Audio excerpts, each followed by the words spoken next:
భూమిలో వరిని నువ్వు పండిస్తున్నావా? ఎండను నువ్వు కాయిస్తున్నావా? మబ్బులను నువ్వు తీసుకొస్తున్నావా? వర్షాన్ని నువ్వు కురిపిస్తున్నావా? నీ వలన ఏమీ అవ్వదు. ఒక గడ్డి పరకను కూడా ఒక మనిషి మొలిపించలేడు, తెలుసా ప్రియ సహోదరి సహోదరులరా?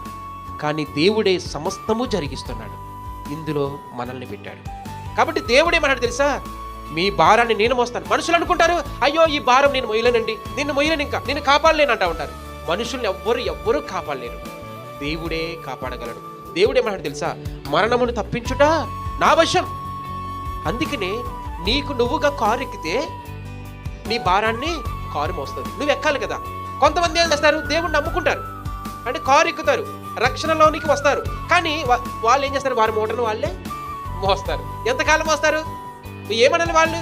అందుకని నవ్వుకుంటాడు దేవుడు. అరే నువ్వు పిచ్చోళ్ళ, మోసేది నేను కదా, నువ్వు ఫ్రీగా ఉండు, సంతోషంగా ఉండు, నీ భారాన్ని నా మీద వెయ్యి. సమస్త జనులారా రండి అని దేవుడు పిలుస్తున్నాడు.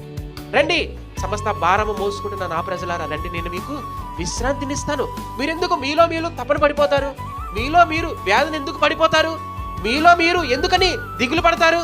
మీ దిగులునంతా నేను తప్పిస్తా, నేను మిమ్మల్ని నడిపిస్తా, నేను మిమ్మల్ని ఓదారుస్తా, నేను మిమ్మల్ని రక్షించుకుంటానని దేవుడు పిలుస్తుంటే దేవుని పిలుపు ఎక్కట్లేదు.